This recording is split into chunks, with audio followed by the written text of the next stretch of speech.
私の生まれ育ち、それからこれまでのことを簡単に申し上げます。生年月日、大正15年11月12日です。大正15年というと皆さん驚きますので、病院等に行くときは1926年と言っております。小学校、中学校、これは能代市の第2小学校、能代中学校、県立ですけれども、大東亜戦争が始まったのが昭和16年12月でありますが、昭和18年4月、能代中学の仲間たちと一緒に海軍航空飛行科練習生として土浦を受験します。倍率はそんなに多くはなかったんですが、当時は採用人数が少なかったので、結構選ばれたものだけ、体力ということが中心だったと思います。そこで土浦海軍航空隊に入隊。その日から凄まじい訓練が始まります。中学生で受験勉強をしながらのんびりとしていた私にとっては全く違う世界に入ったということであります。約1年間鍛えられた。あの時は学習もかなり量も多かったし、いろいろなことを学びました。大体学科そのものは中学校の延長線になったというふうに覚えています。やはり英語がかなりな時間を割かれた。土浦の海軍飛行科練習生として一番やはり覚えているのは浮かれん体操というのです。選ばれた者が毎年人狼大会で行って海軍少年飛行兵体操ということで一糸乱れぬ集団体操を使用しましたけれど、あそこまで行くと言ったら大変な両手を上げる。ただそれだけではない。やはり前の人と正面から見たら後ろの人一直線にならなければいけない。これが大変です。頭もまっすぐは足もそうです。要するに体操のうまさということよりも揃える。それが一番大事だと。集団という生活ではありましたけれども、ここを犠牲にするというわけではありませんでしたけれども、第一が集団、そして他を思う、他を思うということに力点が置かれた。それが私どもの少年時代、土浦海軍航空隊の一番大きな仕事ではなかったかというふうに思います。そこで約1年間基礎訓練を、そして操縦と偵察班に分けられた。操縦班は横須賀、我々のような偵察班というのは鈴鹿航空隊、これは三重県にありますけれども、この鈴鹿航空隊に行って練習生、土浦は旅館でありますが、ここは本科であります。この練習生生活というものをやっぱり鍛えるというのが一緒で、とにかくどんな記憶がありますかと言われたら、もう毎日のように殴られたという、これが記憶です。ちょっとした、例えば掃除がどうも隅々までの清掃がうまくいってない。全員が殴られるというのは、げんこつで頬を殴るというのではなく、バッターと称する大きな木でお尻を叩く。両手を上に上げて尻を出す。一発目、最初は2、3メーター飛んだものですが、慣れてくると8つ、9つ、いや遠だなというふうに数えるようになってきた。休暇で家に帰って親父と戦闘に行きましたら、親父が、おう、お前、お尻どうしたんだ。自分では見えないから、なんだと言ったら、紫の筋がお尻についている。これは殴られた後の、それだけ厳しい日常、そして最後に出るときに飛行訓練。だから、まず鍛える。体を鍛える。心を鍛える。それから飛行。こう鍛えられると、飛行機乗りというのは、飛行技術というのは確かに難しい。難しい。これは操縦でも、偵察でも、私は偵察班ということになって、夜間戦闘機、月光の搭乗員と、偵察だから後席で後ろの席であります。操縦員の密に連絡を取り、それから基地との連絡も密にしなければなりません。とにかく訓練といっても、最初からもう黎明飛行、夜間飛行、それからまた黎明、それから夜間というふうに、日を抜いた夜と朝、訓練が続きます。だから、私にとって、この飛行隊というのは、飛行機に乗って何をやるのかということがよくわからない。これでよく戦闘員と言いかもねか、訓練を見る。洋上、真っ暗な洋上、何キロも受け入れる。頼りになるのは何かと言ったら下が真っ暗な星です。天体を測量して自分の位置を見極める。それで、こっちの通信は禁止されておりましたら、基地からの通信というのは傍受できます。それでもって自分の位置を確認し、そしてまたその基地に帰ってくる。そういう訓練を毎晩のように行います。天候がうんと悪ければ中止でありますけれども、お月様もお日様も何も見えない、そういう悪天候の訓練も重ねて、ようやく実施部隊というところに配属された。昭和19年の終わりか20年の初めか、ちょっと忘れましたけれども、明治基地、名古屋にある明治基地というところに配属された。そして月光の搭乗員、そこで実践に参加したわけである。これは名古屋空襲に来る B29 の前の B24 が多かった。私は一機も撃ち落とすことができませんでしたけれども、やはり腕のいい仲間、どうやって鉄器の真下に潜り込むか分かりませんが、背中につけている車銃でもって撃ち落とす。これはもうかなりな撃墜数だと思います。それから間もなく私は静岡県の藤枝基地に転勤を命じ、機種は水星という看板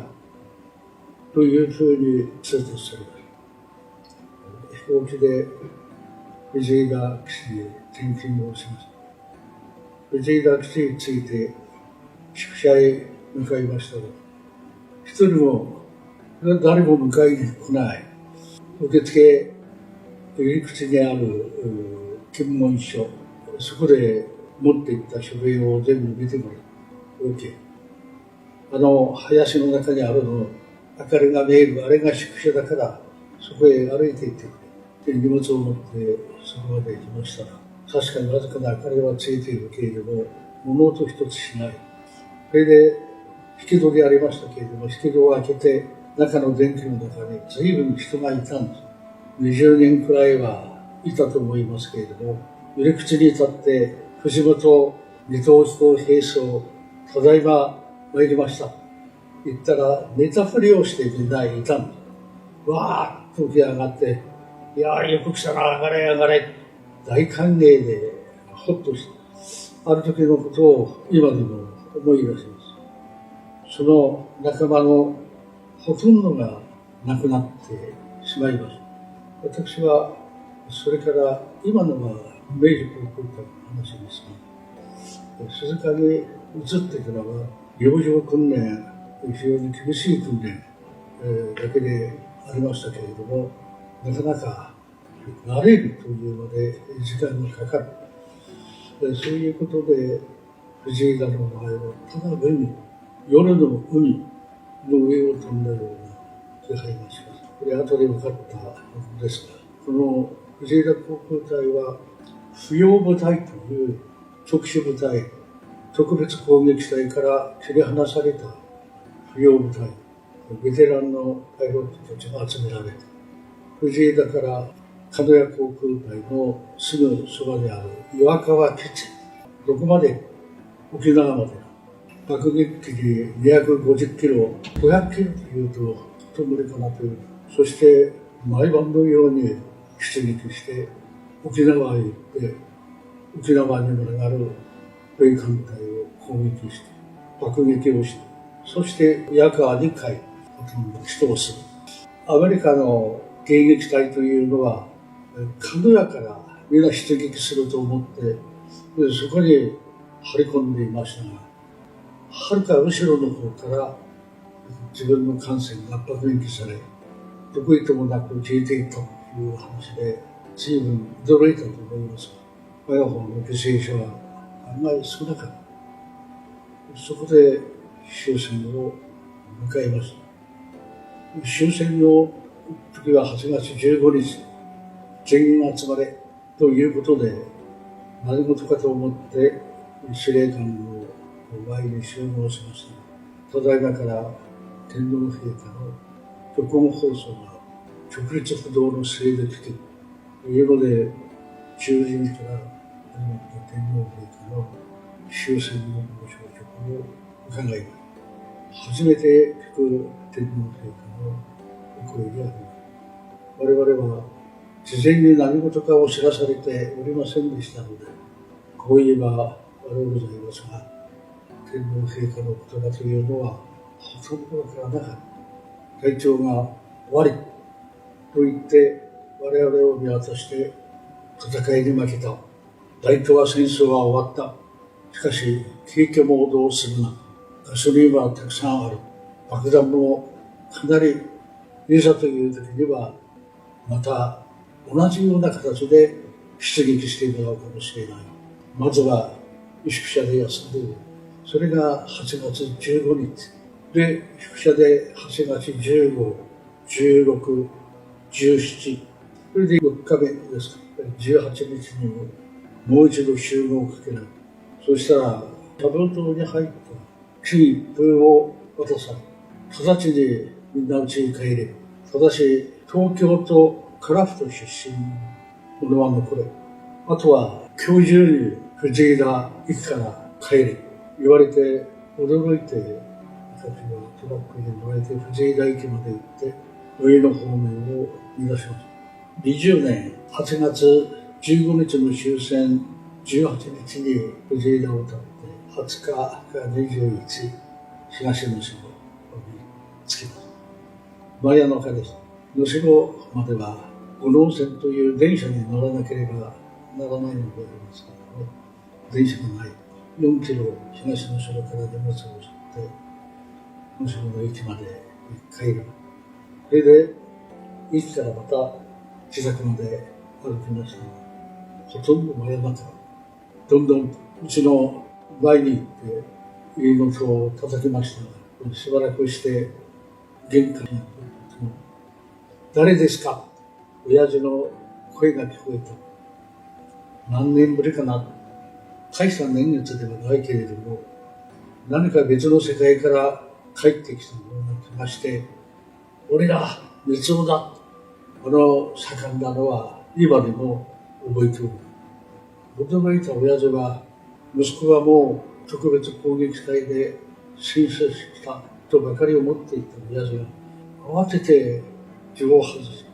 ドアを開けた。おーと言って、僕を抱えて、言葉がお互いに出ませんでした。そうすると、風光が奥から寝巻きのまま、と変な叫び声をかけて、僕に飛びついてきたのを今でも思い出しております。あれが終戦。ただ、我々にとっては、これからどうなるか、国がどうなるかというのが第一番の問題であります。そして今自分はこうして家の中に入ることができたけれども、いつもみんな死んでしまった。もうちょっと終戦が早ければ助かったんだなというふうな思いがその時湧いてきたのを覚えております。私は一番仲の良かった山本英二、角館出身でありますけれども、石橋健二を角館、そして桑野正明、この人は大回り、小松文雄、この人は湯沢市、そして戦後分かったのでありますけれども、志田広蔵というのが面白いし、高橋忠三代目、こういう人たちがいましたけれども、一番仲の良かったのは山本英二、角館中学出身の若者である。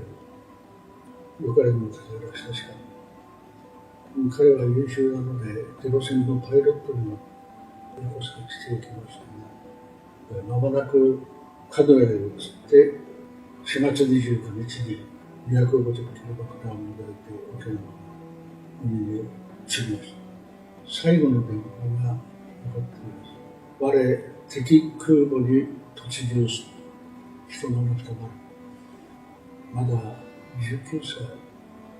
今19歳だから、もう私の孫も30いくつになっていますから、19歳の子供である。その子供がわずか2年足らずの訓練で爆弾を抱いて敵艦隊に体当たりする。いかに命令とはいえ、これは今の我々の考えではとてもできないことだ。想像を絶することである。そして次から次とこの少年たちが爆弾を抱いていくのを見え散っている。私は終戦間近特別攻撃隊の方々というのはみんな若い18、19、20歳。陸戦のパイロットはほとんど戦死している。残されて2年足らずの訓練で爆弾を抱いて敵艦に突っ込んでいる。少年たちの思いというのをなんとか今もう一度日本国民皆さん、そして青少年の皆さんにかつて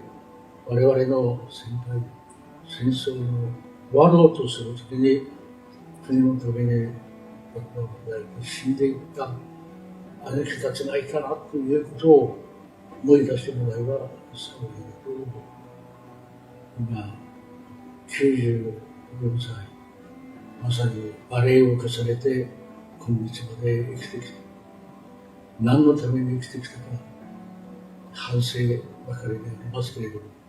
ただこの特別攻撃隊で亡くなった仲間たちのことを思うとき、やはりまだまだ頑張らなきゃいけない。何を頑張るのか。何でもいい。とにかく人様のために、あるいは国のためにできることが少しでもあれば何か頑張りたいと思う。この気持ちだけは忘れないで持っている。気持ちだけそうである。何の行いをしたか、ただ反省の毎日である。しかし、特別攻撃隊で戦死した仲間たちは、今、ここ、ソーシャル人や経外、中根の死が、そして仲間たちの写真誌が、写真の前に立つと、70数年前のあのことを鮮やかに思い出す。これは宝である。国の宝だと思います。今、これ、特別攻撃隊追悼の30周年の式典を迎えようとして、今の社会情勢から知って、今まで通りの追悼式はできませんでしたけれども、総裁神社宮司様が我々に代わって追悼の式典を4月29日に催され、そして今、仲間たちと、そして総社神社境内に30年前のことを思い出す。やはり、増屋様のことを何としても思い出さなければ、語らなければいけないというのを、増屋教様、私と同年配でありますけれども、私よりも2月生まれでありますから、先輩である。この増屋様が、この境内に秋田県陸海軍の特別攻撃隊戦車3両の小頭、中根の碑を建てられ、そして写真誌を作られ、戦死した仲間のあの当時の写真がきちんと整理されて、おそらく日本全国どこ行ってもこういう写真誌、中根の碑、しかも個人で建てられたというのはないと思う。これは大変な偉業である。増屋武雄様はご自分も九州川棚基地で海上特攻の一員として命令を受け、そして仲間の多くは特別攻撃隊で戦死されましたけれども、まもなく終戦後の会話で私と同じように帰ってくる。ただ、私と違うのは、増屋様が帰ってこられても戦死した仲間、そして戦死した多くの日本人、若者たち、そのことを片手に忘れたことはなかったと思う。手広く授業をやられて財を成したわけであります。その全てを特別攻撃隊戦没者の中根慰霊碑、そういう祭祀のために全財産を投げて、今、翼公のいう増屋武雄様が作られた会社は、増屋正夫様、ご長男が引き継いでおりますけれども、あの時の増屋様の全盛期の全財産、今の金額で言ったら2億から3億だけど、それを特別攻撃隊の慰霊のために中古の詩を作り、写真集を作り、すべてを個人のお金で守ってこられた。私はまさに英雄だと思う。こういう人がこの秋田におられた。そしてこの慰霊碑を、写真集を総社神社境内に建立され、今日にいた。これはこれからも何世紀にわたっても残さなければいけない大変な写真誌である中根の碑であります。ここに来て多くの人々はそんなに語り継がれなくても、我々の先輩、こういう人だったのかと思いをいたすだけで、私はもういいと思う。しかし、増屋武雄様の中根の碑建立され、慰霊祭が行われて約30年になります。この30年を期して、まさに増屋武雄様顕彰の集いというのを執り行わなければならないというふうに決意しているだけである。そしてこのことを語り伝えることによって日本人の魂というのは何であったか、そんなに堅苦しくはない。普通の姿で普通の授業、そしてただその思いはまずは国のため、社会のため、そして自分が一番最後、この精神が日本人のどこかにはみんな持っていると思う。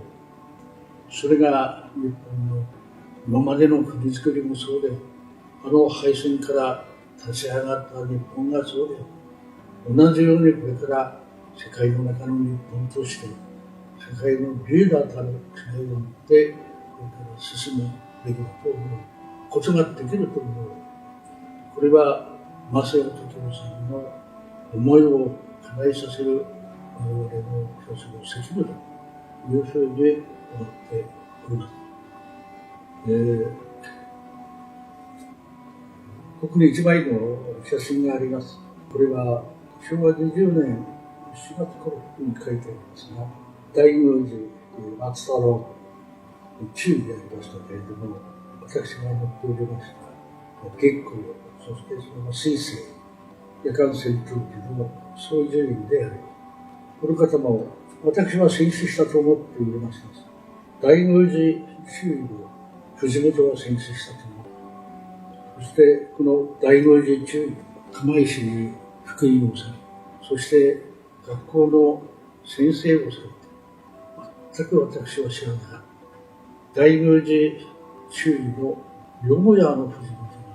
が分かれて、確かに藤枝で特別攻撃隊か誰かに出撃したと思うけれど、よもや来ているとは思わない。言葉を交わすことができたのは戦後70年経ってからで、やはり中を介する人が大宮寺周囲の驚いて、電話ではこと足りない。だから会うべきと言ったら、お嬢様と言っても、もう60過ぎた方でありますけれども、出られて、今、父はとても人様に会えるような状況ではない。おそらく寝たきりで大変な状態だったと思う。だからくれぐれもお大事にと言って電話を切りましたが、この大宮寺中がまだ生きておられた。でそのことが私にとっては不思議でもある。そうか、まだみんなが元気だったのかという激励の一つの原点でもあります。なんとかしかし、私ももう94歳、生きてる間、一度釜石に行きたいなというふうな思いを強くしておりますけれども、全国、あるいは見たら、我々の親しい仲間で、どっかで元気でいるのが、一人か二人はいるのではないかなというふうに思います。ただ、私はいつか、中根寺の前で話したことがありますけれども、静岡にいた時に、私の属していた部隊が不要部隊という名前で、この不要部隊というのは、マッカーサー司令部が、とにかく意味嫌うというよりも恐れた部隊、そして米軍、進駐軍が藤枝に来て、この藤枝基地から出た不要部隊を探そうとして300人1人もいない。あっという間についてしまった。これは大変なことだ。どこかで決起するかもしれないというので、この不要部隊はマッカーサー司令部がしばらくなって全国を探したんです。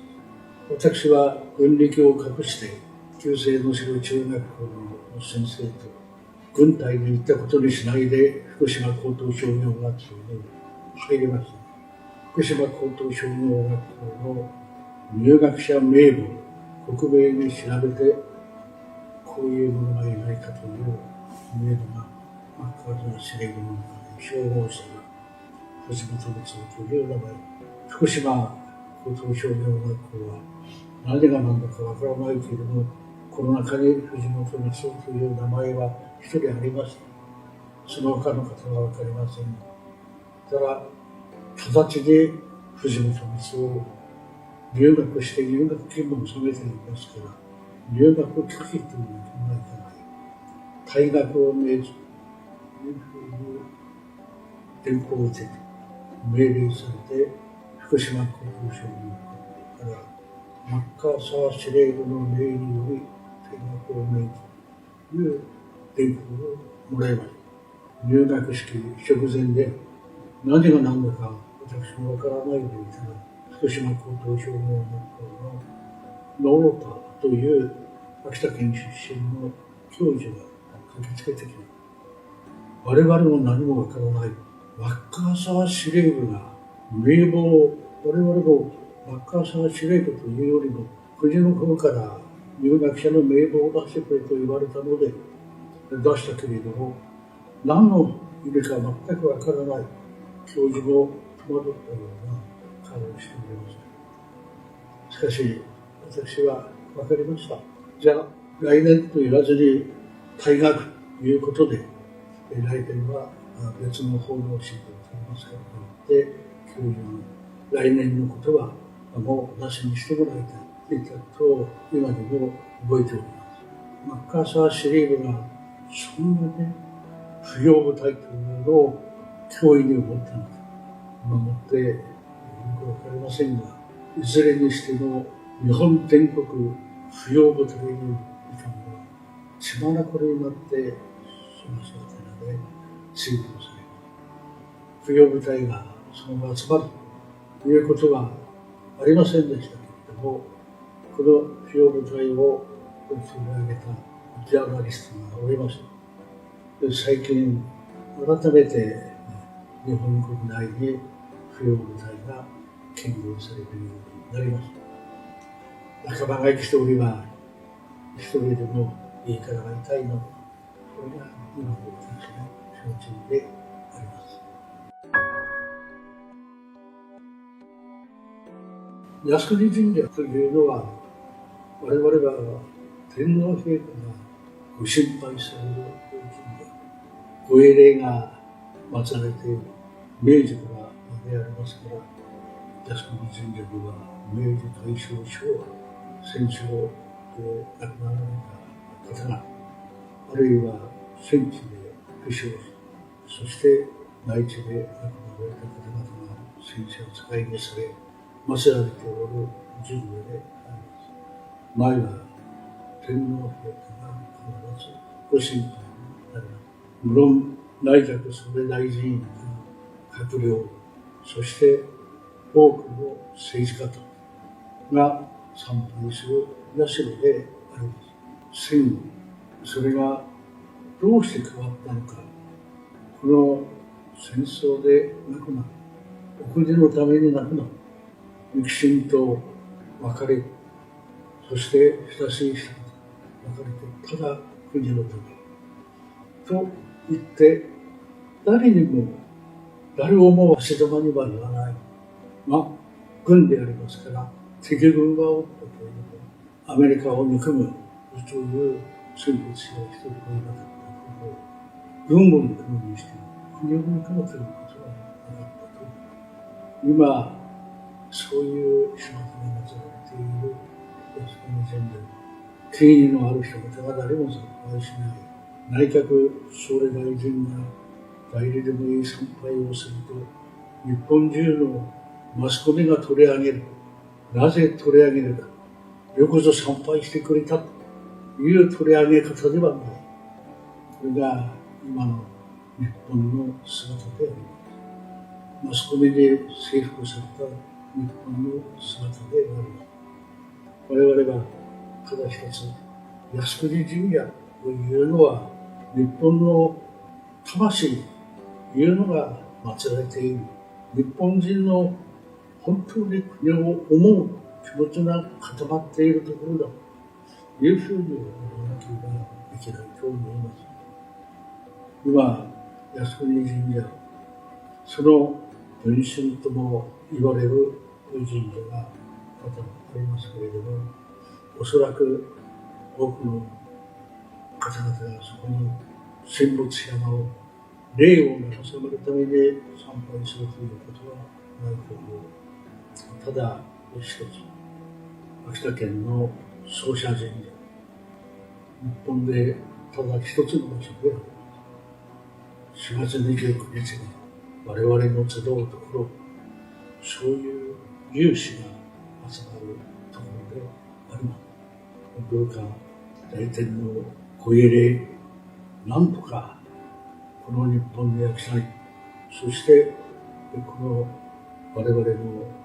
一度奏者陣でお心をお使いくだされば幸いだと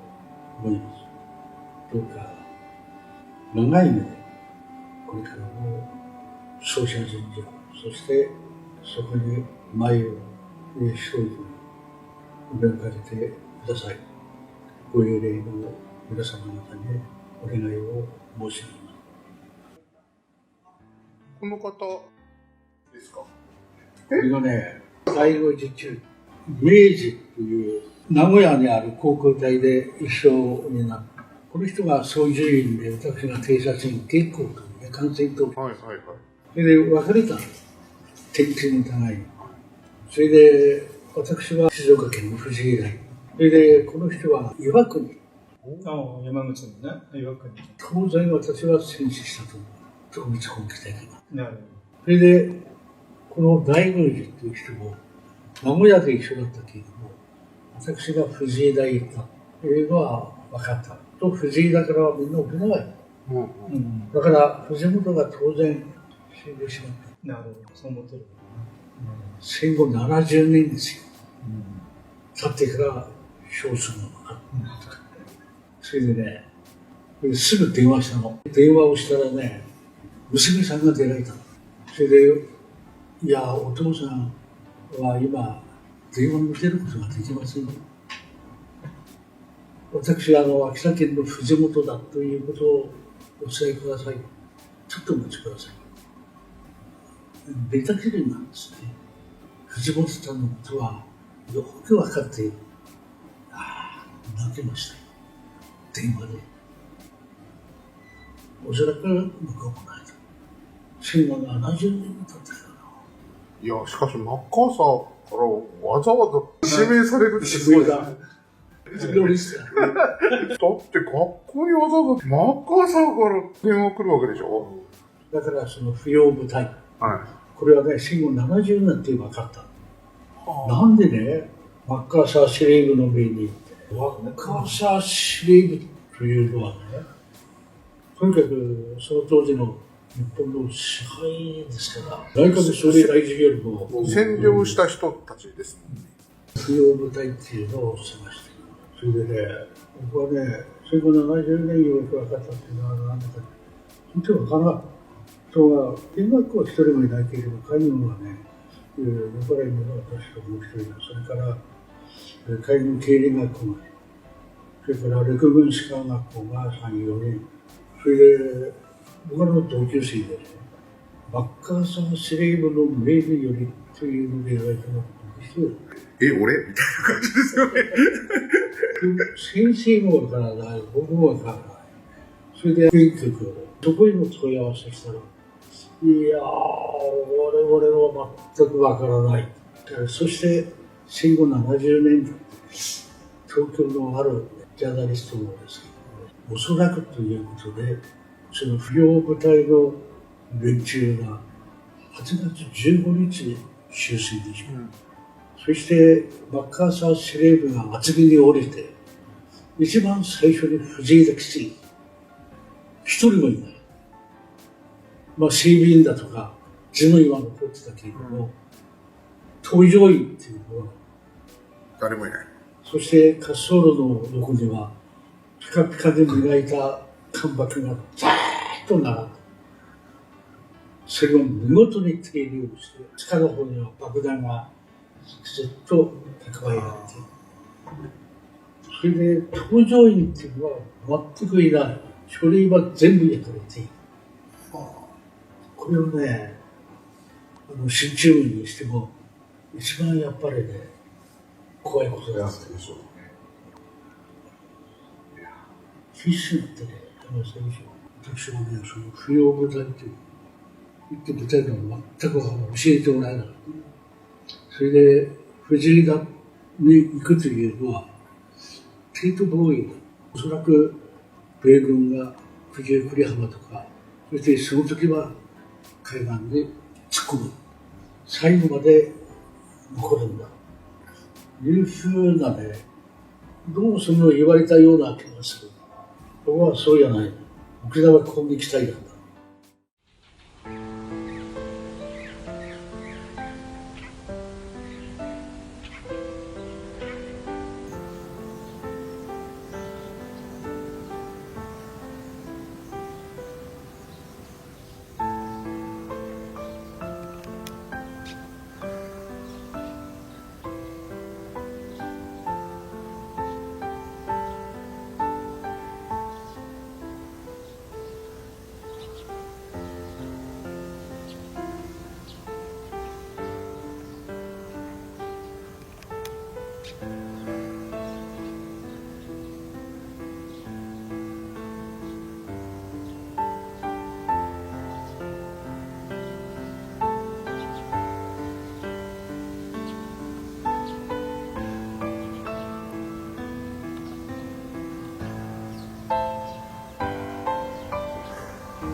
いるね。ナス屋さんの個人が調べた。これ国のあれじゃないの？全部自分で調べたの？ナス屋さん個人が調べた。あ、そう。俺安子にから聞いたのかなと思った。大変なもんですよ。